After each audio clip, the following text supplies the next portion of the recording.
Good afternoon, everybody. Uneducated Economist here. Thank you so much for joining in on today's live stream where we will be talking about holding and buying precious metals, the reasons why you do it, how it is you can do that, and how to get the best prices you could possibly imagine when it comes to buying and holding silver as a precious metal.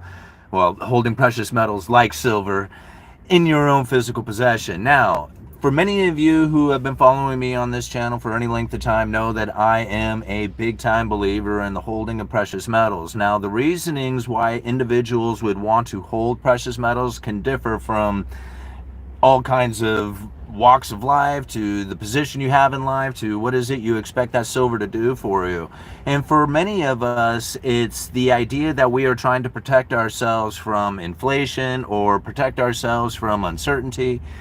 Ultimately, it comes down to the insurance of it. Silver, gold, precious metals, really there is no better way of getting out of a third-party claim than to hold that precious metals in your own possession. So when it comes to buying precious metals, how it is that a lot of people will go about purchasing precious metals can be very different. Now, I honestly like the local coin store. Like, go down to your local coin store, meet the owner, get to know his name, have him know who you are, build up a rapport with them, and then generally you're going to be able to get pretty decent deals going through your local coin store. There is many online distributors. There's all kinds of places that you can go online to purchase precious metals. And then many times, if you just kind of ask your friends and family, neighbors, just different people you know, you would be amazed to find how many people actually have precious metals in their possession that they don't even really know what to do with and would be happy to sell it to you. So just putting the word out there and having that word of mouth, knowing that you are somebody who is, or people knowing that you are somebody who buys silver, that can generally have a lot of silver coming to you you didn't even have to look for. And then always knowing what the spot price is. And now there's all kinds of places you can go to find the spot price of silver. Really, you can just type in current spot price into the Google search and you can find it pretty much right away. Understanding that you are not going to be able to get silver for that spot price. Most likely you're not going to be able to sell it for spot and you're not going to be able to buy it for spot. Most of the time you have to pay money, a premium over the spot price in order to get the physical item in your hands. If you go to a store, going online, anywhere you go, most likely you're going to have to pay slightly over spot price. And then when you sell it, you're generally going to end up selling it slightly under spot price. So this is where the coin stores or the online dealers or anybody else who's like a broker of silver or precious metals, this is how they make their money. They buy it cheap, they sell it high. Spot price is the thing that we all look at as far as where it is that the current price is or what the current demand for it is. That's kind of reflective to a lot of questions on whether or not the paper silver manipulation game being played right now has an accurate price to silver. That's probably very questionable on it. And the reasonings why you would want to buy silver to try and take advantage of maybe how this unwinding of this paper manipulation game can increase the price of silver, that's to each their own. I played that game, didn't work out very well for me. I look at it as an insurance policy, and that's the reason why I do it. So again, there's all kinds of places you can go to, lots of people you can talk to about it, and lots of ways that you can get silver. Now, I recently have just done a deal with silver in which that I am buying it back. Now, this is the deal and how it went down. This truck, the exact truck that I am sitting in right now, it was $3,000, the person who was trying to sell it. This is what they wanted for it. Now, I had the $3,000 cash, but I didn't want to unload the cash. I wanted to hold on to the cash and then use my silver to purchase the truck. Now, the person who was selling the truck, they didn't want silver. They said, no, thank you. I want cash. Now, I found a third party involved in this. I said, hey, man, I need $3,000 for a Suburban. Can I borrow $3,000 from you and give you silver as collateral and then buy it back from you at a 10% interest? So this is how the deal went down. I took 10 10-ounce bars of silver. I handed it over to the guy. The guy gave me $3,000. I took the $3,000 and bought the Suburban with it. Now I am buying back that silver, those 10-ounce bars, for $330 a bar, right? For each one of those 10-ounce bars. This is a 10% interest that gentleman is making, and at current spot price, it's about $1.50 under spot price. So although I am buying essentially back my own silver, I am buying it back on a lower spot price, or lower price than spot, considering if I had just sold it. Like if I had gone down to the dealer and sold 100 ounces of silver, I would have to buy it back now at a much higher premium than the spot price. But because I made the deal at the time that says, hey, I'm using it as collateral and I plan on buying it all back, I will give you a 10% interest on the loan. Instead of selling the silver off and then having to buy it back at a higher premium, I set the buyback price at a much lower than current spot price. Like, I didn't know the spot price was going to go up to $34, $35 an ounce. I didn't know that at the time, but I had a sneaking suspicion that silver was probably going to move up, and that if it did, I would be able to buy that silver back cheaper than if I had just sold it off completely and then trying to buy the silver back from another dealer. So this is a way that I was able to not only secure the truck, right, get a truck for the silver, but then also get the silver back into my possession cheaper than if I had sold it than trying to buy it back, right? I basically lent it or borrowed the money and used the silver as collateral in order to get the loan for the truck. So this is how I do it. This is how I network with silver. Like, many times people have asked, what is it that you're supposed to do with silver? You do it like that. Right? You take your silver and you find people who are in your network who you can work with. Right? This gentleman felt very secure about taking silver as collateral. If we all walked away from the deal today, right, and everybody walked away, everybody's whole. There is nobody who is relying on somebody else to make sure that the payment goes through. In fact, that gentleman could take all that silver that he's holding for collateral, go right down to the dealer, probably unload it right now for more money than what I owe him for, right? You'd like be able to sell it for higher than $33 an ounce, maybe, I don't know, right? Depending on what kind of deal he works. And this is how you work these silver deals, right? This is how you're able to function in today's world, where you're not necessarily able to go down and just trade your silver over for an item that you want, but if you have the network, it will make it very easy that you can do this, right? You go to somebody who is willing to lend you the money, use the silver as collateral, then you take the money, go buy whatever item you want, and then buy back that silver. This is the way that I'm doing it. In fact, it's pretty cool because now I know other people who are interested in silver, and if I didn't want to buy it back, I can say, hey, you know, this month I need to buy one of these 10-ounce bars, but it's at $330 an ounce. It's way cheaper. I could offer that up to somebody else and say, hey man, go ahead and just, you know, go buy that bar for this particular month. So even in this position, like, I don't have to buy the silver back. There are plenty of people out there who are willing to buy that silver back in my place to get that cheaper bar of silver. Anyway, just wanted to share that story with you guys and come out here and talk a little bit about silver and understanding, like, the silver position that you would take, how critically important it is to be outside of that third-party claim, and to know, like, how precious and how valuable and how insignificant the silver market really is. Like, people think that there's, you know, all kinds of silver out there. There really isn't that much. Here's a way to look at it.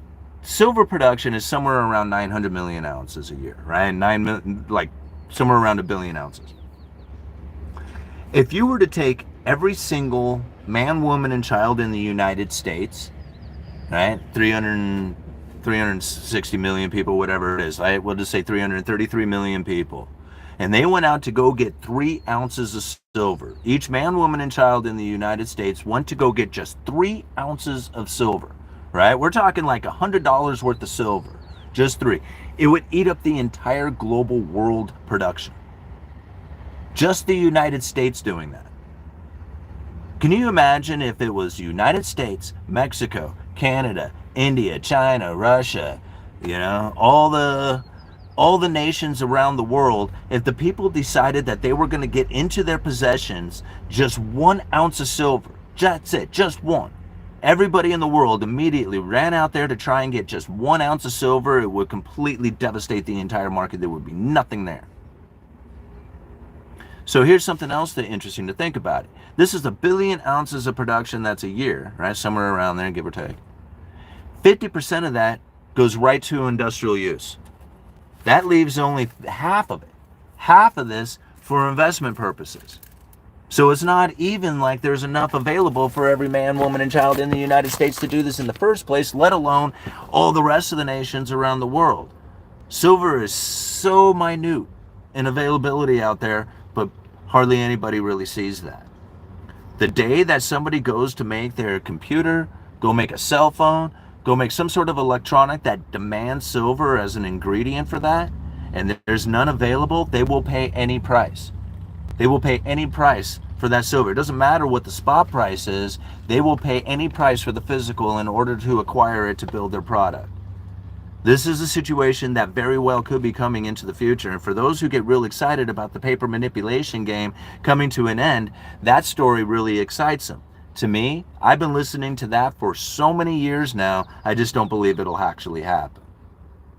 But holding on to precious metals to get outside of a third-party claim, by far is the best position that you could ever be in. Like, think about it. Is there anything else out there? Everything. It doesn't matter if it's stocks or bonds or even property ownership doesn't hold that same insurance quality that precious metals does. Because even with property ownership, you're reliant on government and property rights and being able to secure your property unless you're willing to stand there with a shotgun and protect it, which I know a lot of people would be willing to do. But honestly, like, silver's a reasonable way of going about that. Protecting yourself from that third-party claim, there's nothing. Bitcoin, on a lesser extent, right? It can do it. But precious metals is by far the only way. I like silver a little bit better than gold, not much. Yeah, me too. Simon, seems like you're always working. Do you ever take a vacation? I did. I just went to Orlando. Yeah, I'm actually taking vacation next, not in about 3 weeks. I'm actually doing something really cool. My brother, my dad, and my son and I, we're all going up to Seattle for 2 games of the Red Sox versus Mariners. My dad's a huge Red Sox fan. He was from Fall River, Massachusetts. So yeah, it's kind of like, ingrained into our family. We all have to be cursed by being Red Sox fans. So this is going to be a really good trip. I bought tickets. I got the first day that we're going to the game, we're going to be about 37 rows back behind home plate. And then on the next day, we're 7 rows back behind the visitors' dugout. So super looking forward to this. It ought to be a really fun trip. So that's my vacation plan for about 3 weeks from now. All right. I'm still headed out your way next weekend for my vacation. Oh, right on. Right on. Definitely look us up, Chicken, when you get here. Chicken Live 356. Jaws. All right. I'll be taking a permanent vacation from California this month. All right. I have a VA beach next week. First vacation in 4 years. I leave for Virginia Beach. All right. We need to do the roof. Yeah, I have a roof that is probably down to its last year. Like, I don't know if it could really handle too many more winters. I mean, it probably could, but it's time to replace it, and getting a new roof on that thing would totally ease my mind. And being able to do the patio, like, I have a covered patio that is really nice, and I would like to, like, make it, like, really, really cool. So, all right, calling 10 on the dice.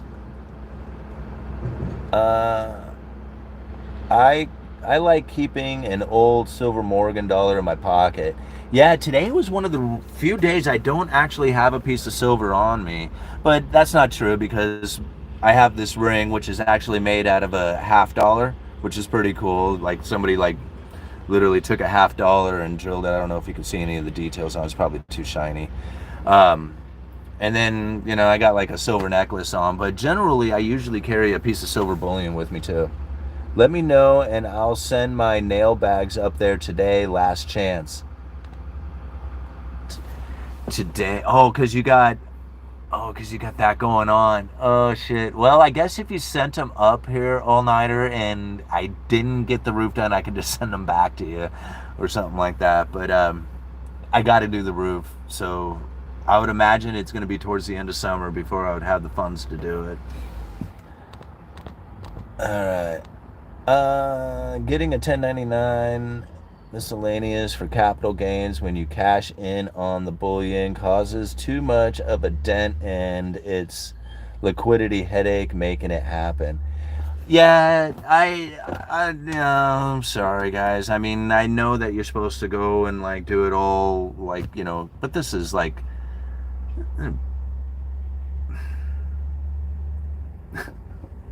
I mean, I guess I don't know.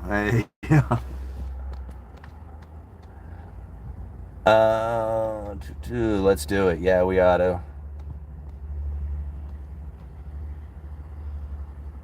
Some people work is the vacation.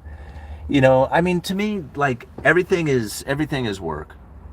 I mean, I did so much screwing around throughout my entire life that now I just don't really see where I have an opportunity to screw off or even chill out and relax. Like, I honestly have like this mental condition that I am trying to work away from that says if I spend any time chilling out, just relaxing, not doing anything, just, unwinding or something like that, I'm somehow deteriorating my efforts. Like, I know it's not the case, but this is kind of like a lot of the image that I have put into my head over these years. So I literally have to tell myself at times, take a break. Don't do anything. Don't open your phone. Don't read anything. Don't do anything at all except for just enjoy the coffee and the scenery, and that's it, right? Just do that. And sometimes it's difficult for me to do that. But then again, I spent so many days in my life just screwing off, not paying attention to what I was doing that, I it's kind of like the reverse of that. All right, don't buy silver through Goldco borderline scam. Interesting. Okay. I don't know that one, so I couldn't offer you any kind of insight onto that. All right, I'm at work and getting paid as we speak. Yeah, I'm kind of getting paid right now too.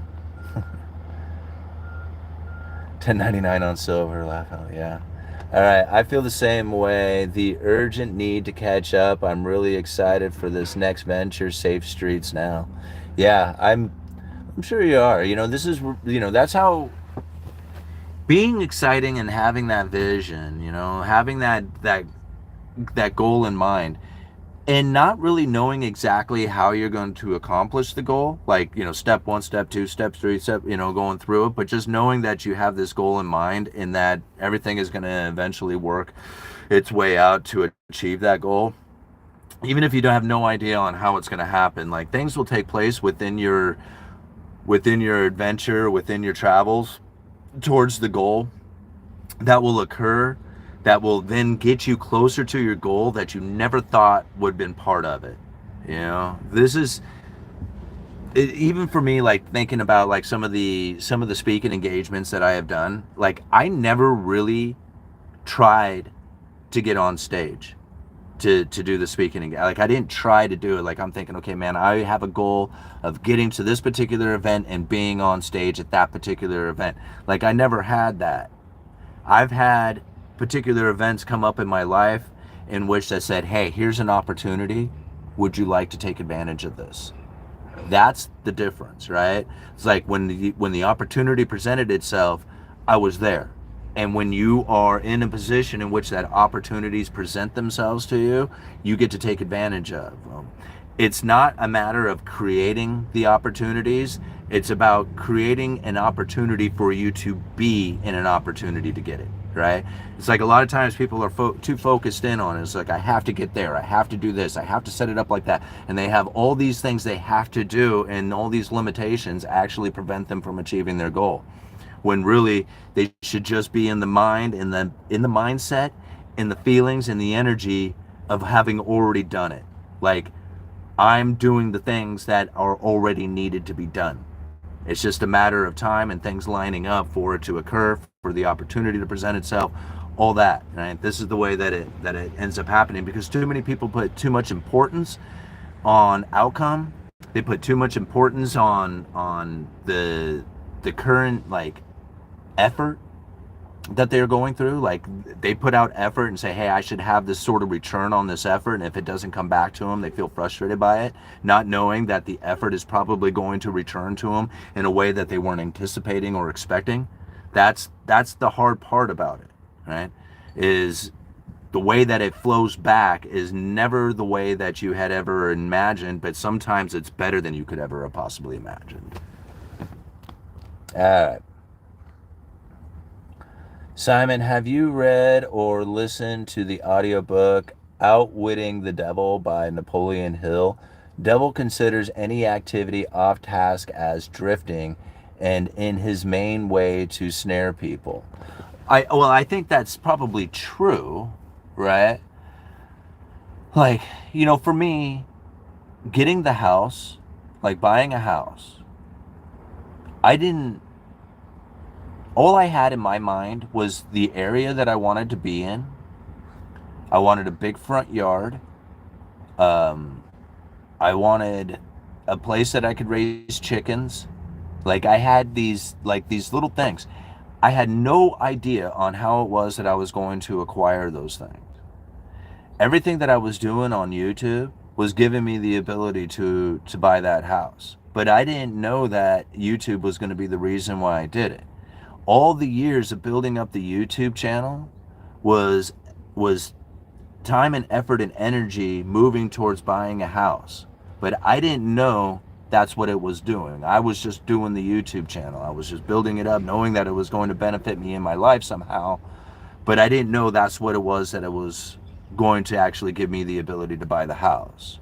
And I think this is the difference in it. Like, had I focused explicitly and nothing else except for getting the house, then I probably would have had a difficult time doing that. Knowing that the house was the ultimate goal, but then focusing in on being helpful, useful, building up this YouTube channel, putting out good videos that I think that other people would want to watch, ones that I would want to watch and that other people would want to watch.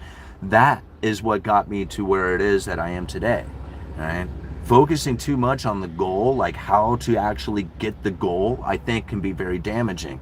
Having the goal in mind and then knowing that you are going through efforts that are going to be helpful and useful to the world and get a return on that, then that will give you the ability to achieve that goal. At least that's the way I see it, right? Because when I put too much importance on something, I end up driving it away. And that's the hard part. It's like even trying to put too much importance on a video, saying, man, I hope it gets a lot of views. I hope a lot of people watch it. I hope I get a lot of ad revenue. I hope all this other stuff. Then this wanting, feeling, needy energy starts coming through in the video. And then people get turned off by that. They're like, ew, it's like not a good video. Right? But when I'm just out here being natural, being myself, just giving it up the way that I would be, no matter what the situation is, with no idea on how well the video is going to perform or what I get out of it, then the video is very natural. It's very easy flowing, and people are, enjoy it more, and they don't feel that kind of weird off-putting energy that comes through it. And that's the same for everything in life, no matter what it is. Right? Even doing sales, like I've seen people who come into the lumberyard and initially starting to do sales and are very nervous about it. They're nervous with the customer, they're nervous with the vendors, they're nervous about everything that they're doing, they're second guessing themselves. And the process can be very clumsy and not necessarily ends up going through. The customer kind of backs away going, maybe I'll think about this again. But when you're very confident in the whole thing and the whole process is very easy and it's not cumbersome and it's not clumsy and it's nothing like that, is very easy flowing because it's a very natural process for you. The whole sales process it's very easy flowing, right? The customer is happy, they give up their money, the product comes in, the project goes together, pictures are taken, everybody's like talking about how wonderful the experience is. And that's the way it goes when you live that way. Like if you have done it a lot of times, you just feel very natural inside of it.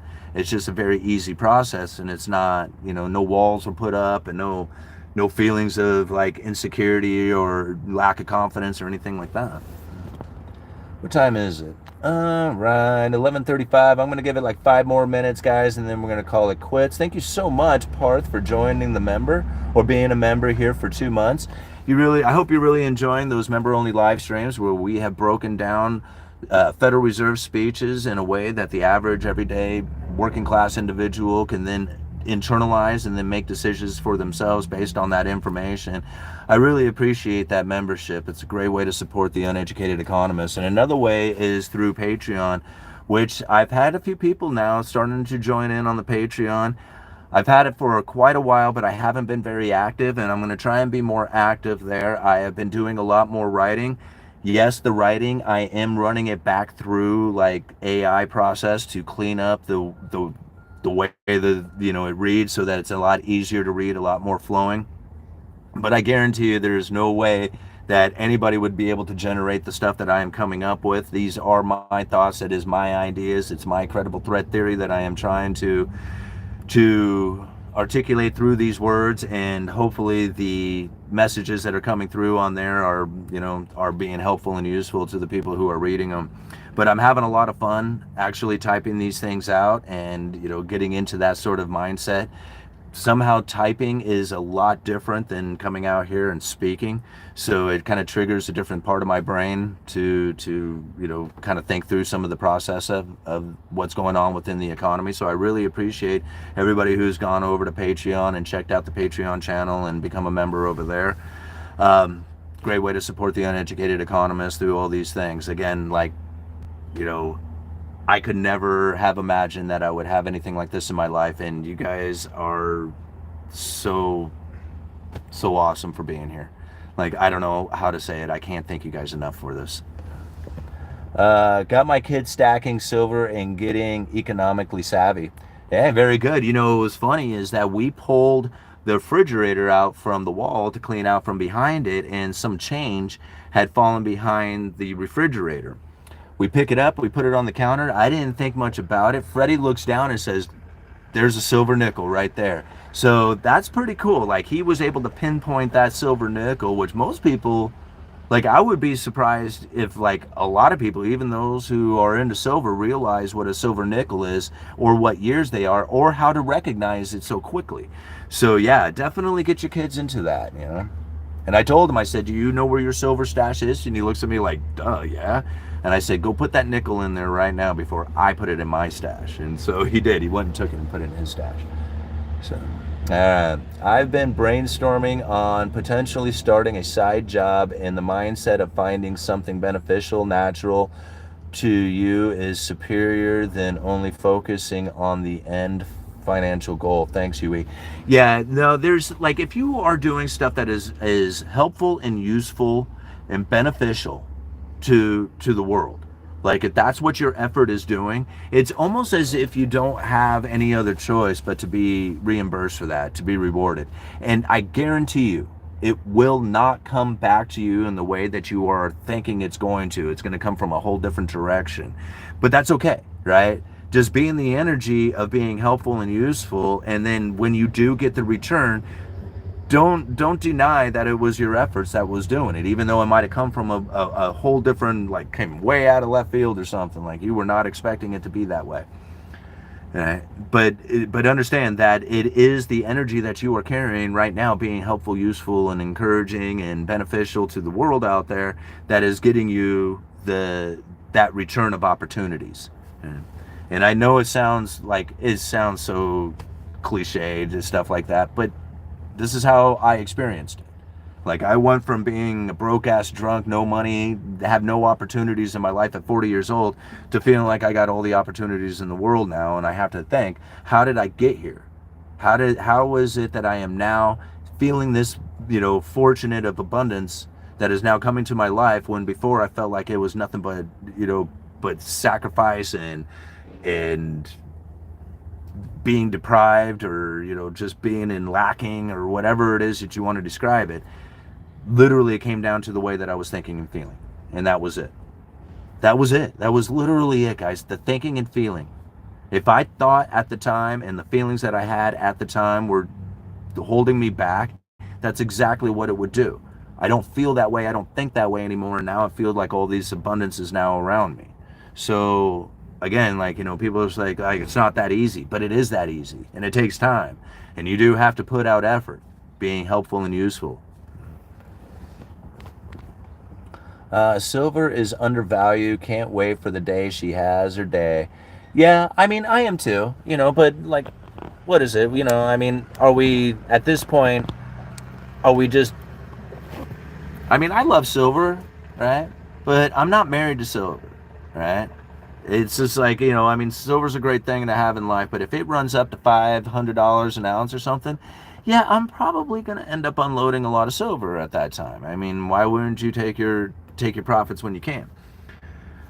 But, my expectations of it are pretty low, and I have very little, care or even desire for it to do anything. If you ask me what I would want for silver, I want it to stay low like it is now until I am 80 years old, and then I want it to go to $1,000 an ounce, right? That's what I would want. That way I can load up on it for the rest of my life, and then if it does happen to move, I want it to happen at the end of my life when I have accumulated as much as I possibly can.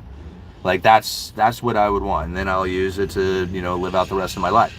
Or I'll give it to my kids. And like, that's the way I look at it, and then they can use it as their insurance policy against a third-party claim for their life, and then they can feel a lot better about sleeping at night.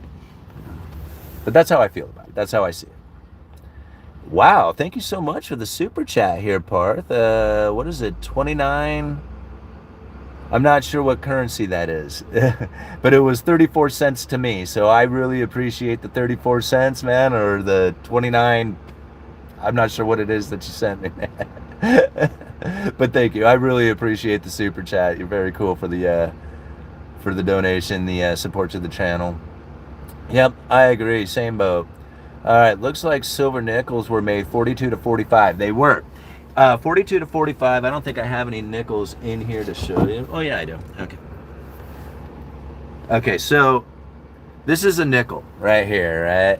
And so above the Monticello, which is the building right there, but you can hardly see it. If you see a mint mark, a big mint mark above the Monticello, that's a silver nickel. That's how you can tell the difference. Most mint marks are very tiny and you can't see them. On the silver nickels, they were big. Like, you don't need a magnifying glass to tell what it is. It's obvious right on the coin, and that's where you look for it. So 42 to 45. Look on the back, see if that mint mark is above the building there. If it is, then you most likely have a silver nickel. Alright, I used to have a lot of buffalo nickels. I have a few. Alrighty, guys, this was a lot of fun. I really appreciate all the support for the channel. We got 199 people watching with 64 likes. Thank you so much for hitting that like button. Thank you so much for the super chat, the 34 cents of super chat. I always appreciate the support through the channel, through these super chats and PayPal and Cash App donations. You guys are always so awesome.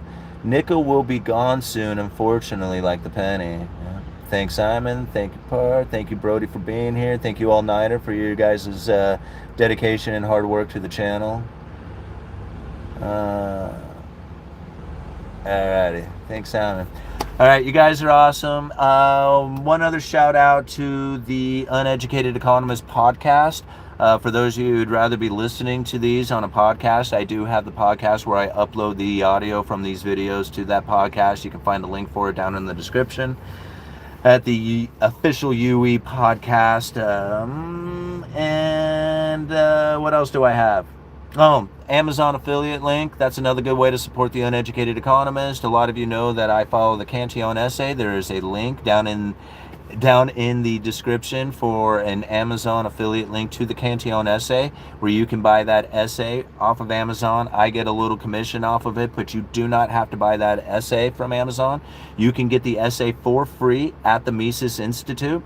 So go and download it, read the Cantillon essay up, and it's a great piece of literature. However, if you do click on that Amazon affiliate link, anything you put in the cart for the next 24 hours and then purchase within the next 30 days, I will also get a commission for. So it doesn't matter what you buy, just click on that Amazon affiliate link, load the cart up in the next 24 hours with all the stuff that you want to purchase, and then purchase it within the next 30 days. That's another way you can support the Uneducated Economist, just by simply doing the things that you normally do.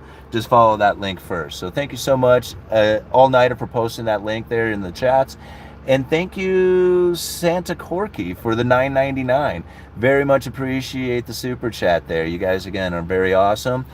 All right. We'll see you on the next video. Uneducated Economist, you let me know.